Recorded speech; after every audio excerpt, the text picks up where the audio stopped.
안녕하세요. 사이다에 빠진 사연입니다. 좋아요와 구독 꼭 부탁드려요. 오늘의 사연 바로 시작할게요. 남편과 저는 이제 결혼한 지 2년 된 맞벌이 부부입니다. 저희는 스포츠 의류 브랜드 회사에서 사내 커플로 만났어요. 남편은 저보다 5살 연상이고 입사도 저보다 한 3년 정도 빨라요. 그래서 연봉도 저보다는 더 많고요. 아직 아이는 없어요. 나이도 있고 낳고는 싶은데 친정도 부모님께서 같이 일하시고 있고 시모께서도 애는 못 봐준다고 하셔서 그냥저냥 좀 벌고 낳자 해서 미루게 되었네요. 남편은 사실 시댁의 친자식이 아니에요. 7살 때 친부모님은 교통사고로 한날에 돌아가셨고 남편 혼자 남았는데 남편의 부모님은 같은 고아원 출신이라 또 일가 친척 하나 없었고 어떤 인연이신지는 모르겠지만 고향에서 함께 자란 남편 친아버님의 친구분께서 남편을 거두어서 지금의 시댁에서 함께 살게 되었다고 합니다. 정말 무슨 소설 속 주인공 같은 남편의 이야기는 책에서나 나오는 먼 나라 얘기를 듣는 것 같았죠. 남편은 정말 착한 사람이에요. 저도 회사에서 남편을 알게 되면서 그의 순수한 마음을 보고 제가 반했죠. 그렇게 저희는 3년 정도 연애하고 결혼하였어요. 남편은 어릴 때 집에 엎덩이로 들어와서 그야말로 온갖 눈치와 서름을 받고 자랐다고 하였어요. 집안 청소는 물론이고 중학교 때부터는 나가서 신문팔이, 식당, 주유소, 구두 닦기 등 안 해본 게 없었답니다. 집안에 형과 여동생이 있었지만 남편과는 다르게 절대 손에 물 한 방울 안 묻히고 자랐죠. 아버지의 친구분, 시아버님께서는 남편을 똑같은 아들로 여기고 키우고 싶으셨지만 지금의 시어머니께서 반대하여서 얘는 일을 해야 한다면서 남편을 일찍부터 일을 시키셨다고 합니다. 그리고 시아버님 또한 몸이 안 좋으셔서 남편이 중3 때 돌아가셨고 그때부터 남편은 정말 세상에는 나 혼자구나 라는 생각을 하면서 지냈다고 하네요. 남편은 정말 시어머니께서는 남편이 대학교 입학할 때 입학금 조금 도와주신 것 외에는 어떤 경제적 도움을 주신 적이 없다고 하였어요. 남편이 남편 없이 새 아이들을 키우려니 그럴 수도 있겠다 생각했지만 시아버님이 들어놓은 보험금이 있어서 먹고는 살만 하셨다는데 남편은 자기 몫이 아니라고 생각했다고 하네요. 남편은 등록금부터 본인 용돈까지 전부 자기가 과외며 알바며 두탕 세탕을 뛰면서 마련하였다고 하더라고요. 중학교 때부터 거의 20년 이상을 그렇게 일을 하며 살았던 거죠. 남편은 나름대로 공부에 소질이 있는 편이어서 알바를 하면서도 좋은 성적을 유지했고 대기업에도 취업한 거였죠.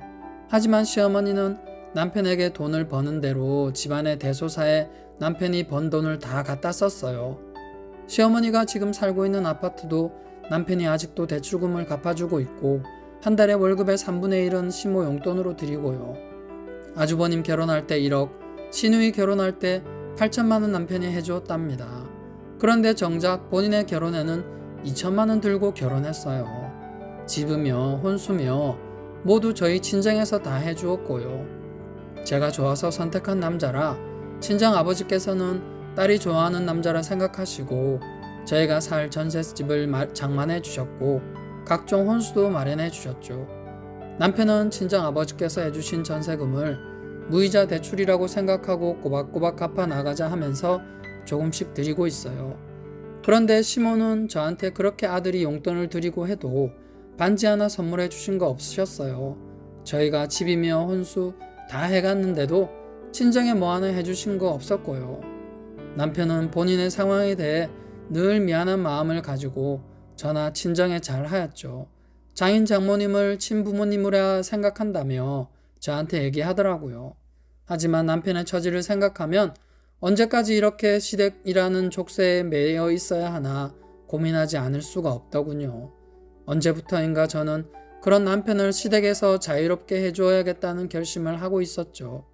저는 평범하게 자란 사람이라 남편의 이러한 매인 삶을 그냥 보고만 있을 수가 없었던 것도 이유가 되고요. 그러던 어느 날 시어머니의 환갑날이 다가오면서 시댁에서는 어머니 환갑을 맞이해서 잔치나 식사를 안 하고 개모임하는 친구분들과 함께 해외여행을 가고 싶다고 하시대요. 저는 신우이에게 지금 저희 형편에 어머님 여행 보내드릴 수 있는 여유가 없다. 저만 그런 것이 아니라 아주버님이나 아가씨도 마찬가지이지 않느냐고 하였어요. 그랬더니 시모께서 저희를 또 바로 부르시더라고요. 시댁에 들어가니 시모와 신우가 저를 어떻게 하면 휘어잡을까 하는 눈빛으로 쳐다보고 있었죠. 함께 식사를 마치고 어머니께서 하시는 말씀이 넌 내가 환갑되어서 남들 다 가는 여행 한번 가는 게 그렇게 싫으냐? 생일상 차리려면 너희도 신경 쓰이고 해서 겸사겸사 서로 좋은 거로 한다고 여행 가는 거다.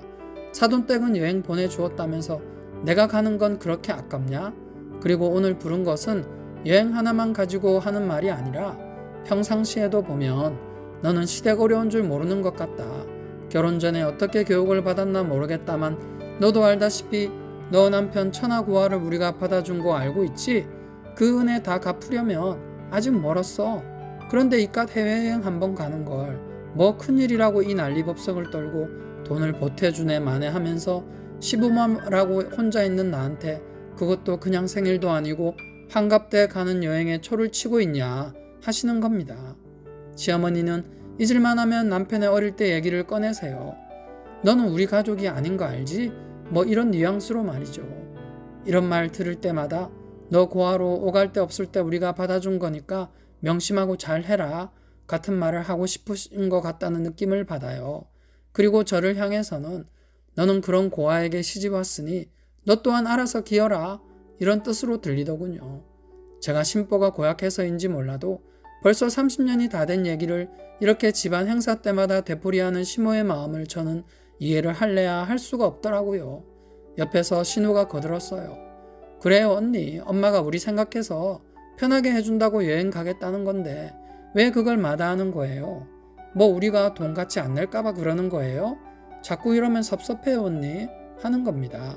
네 맞아요 아가씨 정확히 짚으셨네요 하는 말이 모가지까지 차올랐지만 남편이 저를 보고 눈짓을 주는 통에 숨 한 번 꾹 삼키면서 그 말도 삼켰네요. 그래도 가만히 있지는 못하겠고 한번 그간의 사정을 짚어주었죠. 저는 아가씨 저번 아주머님이 사고치고 합의금 낼 때도 가족끼리 다 같이 1,000만 원씩 해서 만들어주자고 했죠. 그때도 술 드시고 외제차 긁은 거잖아요. 술 먹고 운전한 것도 잘못한 거지만 어떻게 시비까지 걸어서 싸움까지 되어서 저쪽에다 저희 남편이 가서 사정해서 합의한 거잖아요. 그래서 3,000만 원 만들어주자 했고 다 같이 모아서 하자고 한 건데 어떻게 되었어요? 다들 집 힘들다면서 저희 남편한테 다 떠밀었잖아요. 그게 1년도 안 된 얘기예요. 이 사람 아직까지도 아주버님께 고맙다는 소리 못 들었어요. 아가씨도 그래요. 저번에 사돈댁에 급전 필요하대서 남편한테 2,000만 원이나 빌려 가셔놓고 얼마 갚으셨어요? 400만 원 좀 넘게 갚으셨어요. 이게 지금 말이나 되는 상황이에요?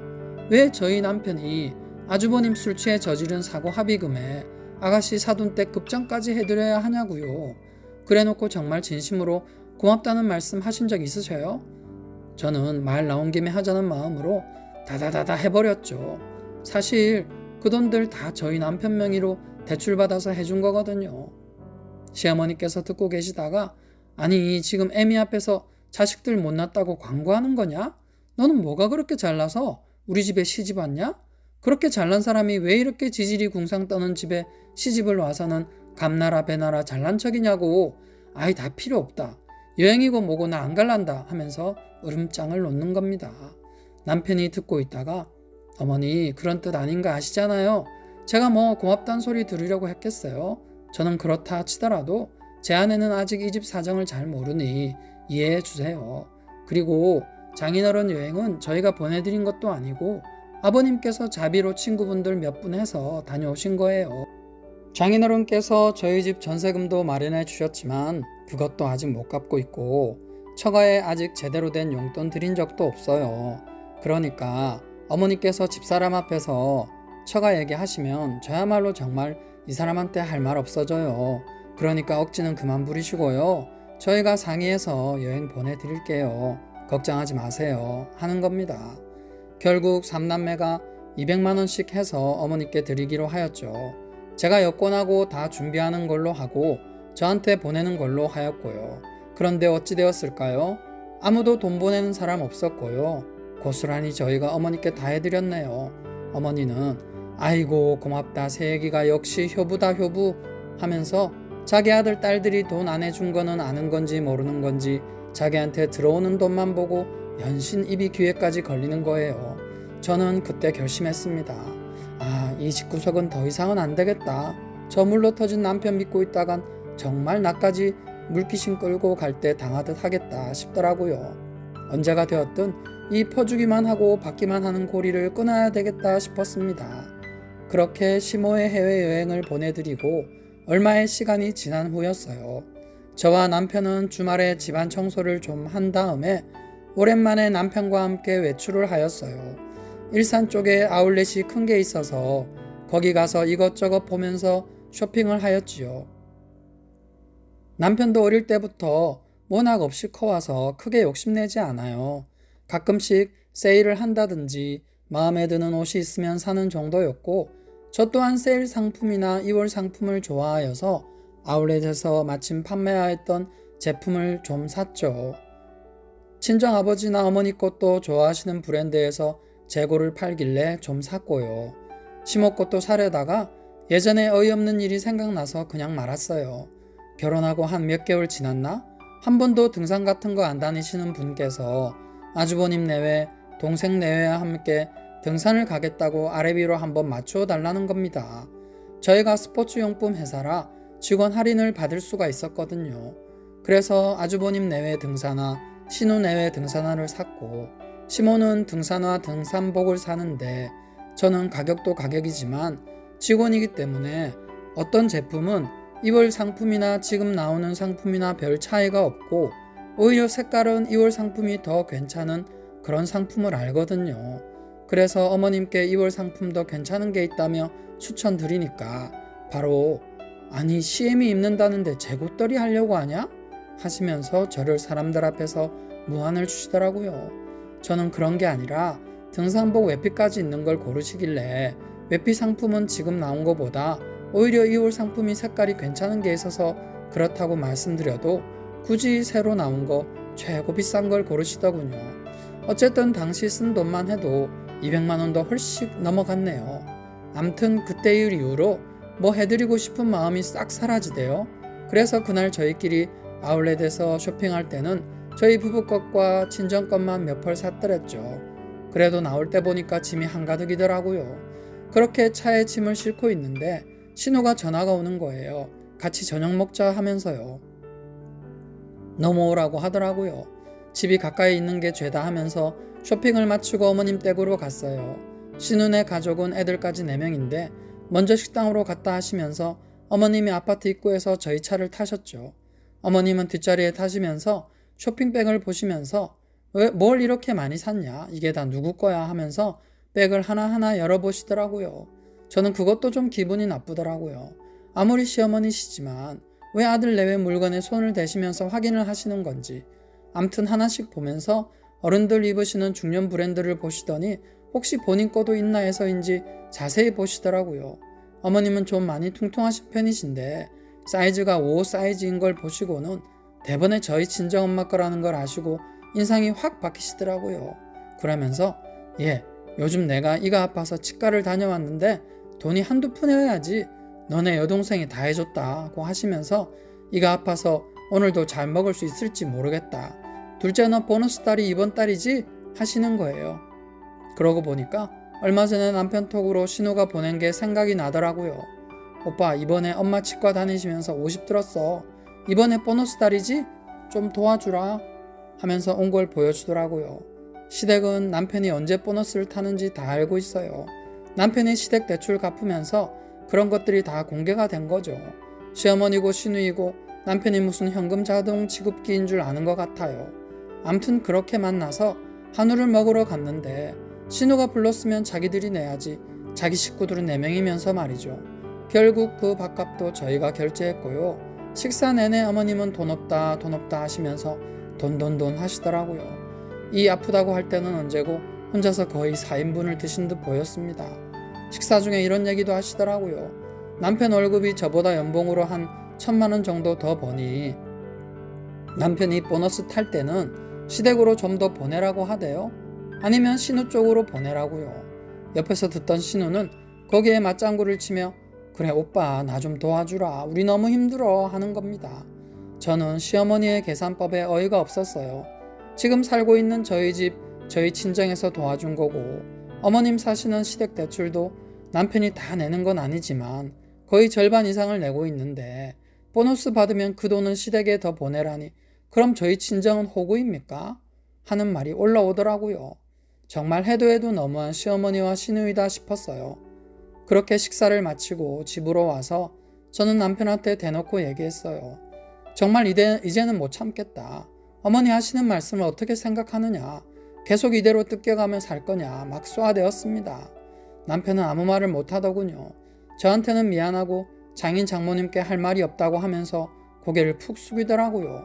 저는 남편이 그렇게 숙이고 나오니 더 이상 얘기할 마음도 들지 않더군요. 정말 기구한 남편의 인생을 생각하면 불쌍한 마음만 들고 저런 악덕사정 같은 시댁에 대해서도 아무런 싫은 소리 한마디 할 줄 모르는 남편을 보면 열불이 나기도 하지만 사람이 착해서 그렇다는 결론에 늘 다다르게 되더라고요. 그렇게 그날도 넘어가 버렸네요. 하지만 언제가 되었든 내가 이 고리를 끊고 만다 또 다짐했죠. 남편한테도 어머니께 드리는 대출이자 도와주는 거 용돈 다 중단할 거다고 얘기했습니다. 피 한 방울 안 섞인 당신이 왜 시댁집 대출에 용돈까지 다 드리냐. 형과 동생은 용돈도 드리지도 않는데 왜 당신이 그 짐을 다 짊어지냐.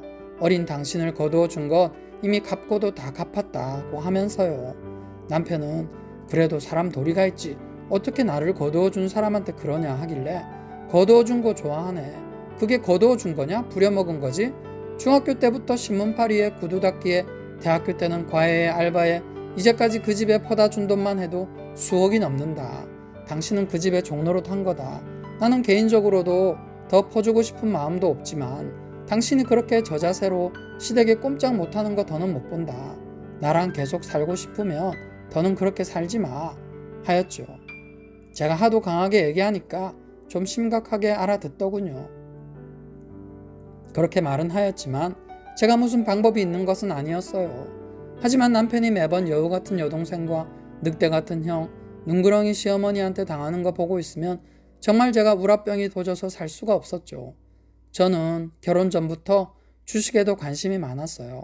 저는 물건을 살 때도 거의 세일할 때나 쌀 때 사는 버릇이 있어서 이런 습관은 주식에도 똑같이 적용되었어요. 코로나가 저희들을 덮쳤을 때 당시 주식은 완전 바닥 가격이 되었었고 저는 제가 좋아하는 우량주들을 완전히 집중하고 있었죠.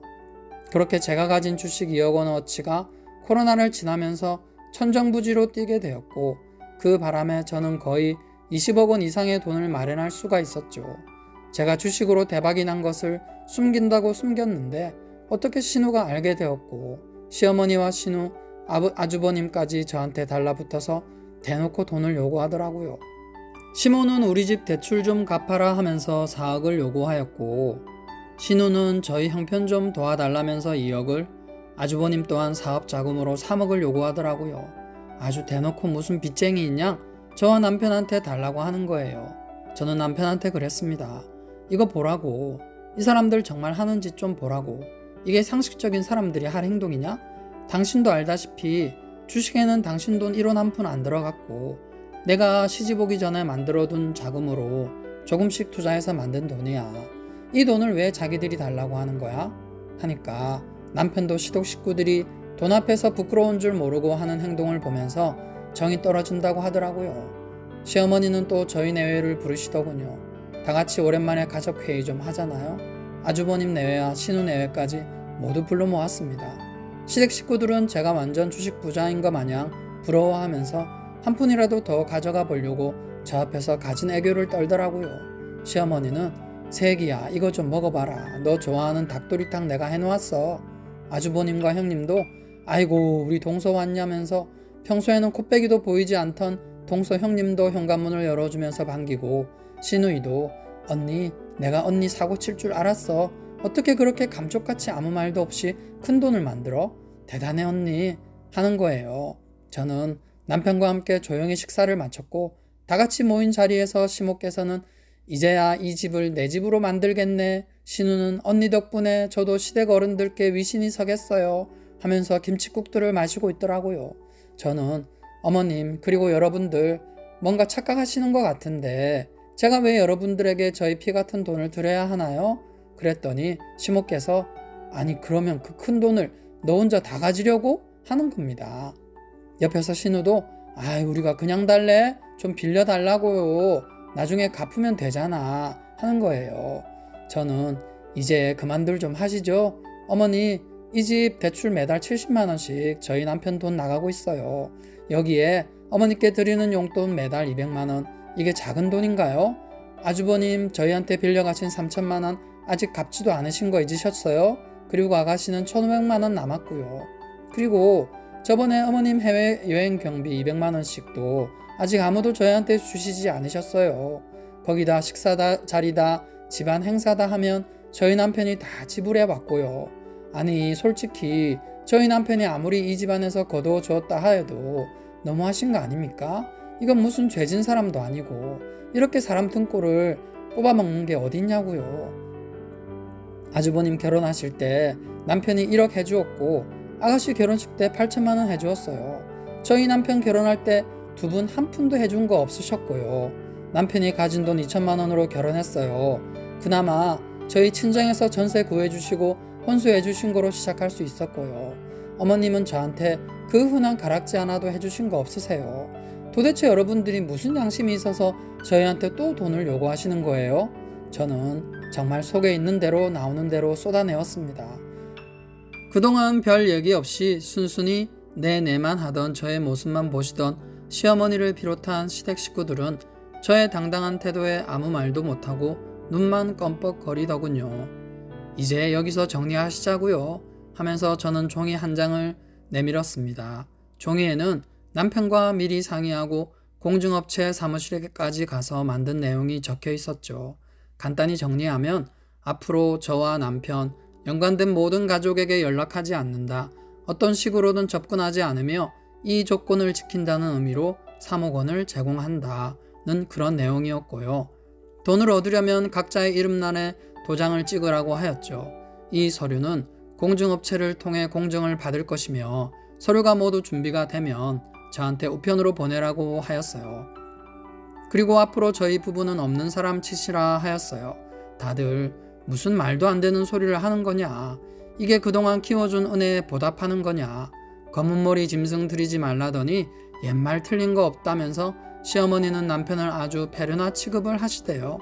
시어머니의 얘기를 듣고는 제가 그럼 이 돈은 필요 없으신 거죠? 하면서 서류를 챙기려 하니 그제서야 시누이가 제 손을 잡으면서 언니 왜 그래? 사람이 뭐가 그렇게 성격이 급해? 하면서 저의 손을 잡고서는 신우가 시모한테도 아주머님한테도 눈짓을 하면서 3억 원이라도 받으려면 이렇게 하는 게 맞다고 속삭이더군요.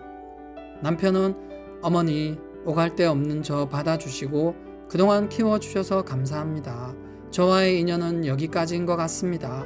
저도 할 만큼 한 것 같은데 많이 아쉽네요 하면서 어머니께 인사를 꾸벅하더라고요. 저는 그렇게 남편과 함께 지겨운 시댁문을 박차고 나올 수 있었어요. 3일 뒤에 모든 서류가 준비가 되어서 저희 집에 도착하였고 저희들은 공중사무실에 가서 필요한 절차를 밟았습니다. 남편과 저는 전셋집도 부동산에 내놓고 다른 곳에 집을 사서 이사를 했고 직장도 사정을 얘기하고 다른 지역으로 옮겼어요. 시댁이랑은 이제 완전히 인연을 끊었다고 생각이 드네요. 이제 남은 돈 가지고 친정의 진 빚도 갚고 아이도 낳고 행복하게 살아보려고요. 저의 사연 들어주신 여러분 감사합니다. 오늘의 사이다에 빠진 사연은 여기까지입니다. 좋아요, 구독 꼭 부탁드려요. 시청해주신 여러분 항상 행복한 일 가득하시고요. 새해 복 많이 받으세요. 감사합니다.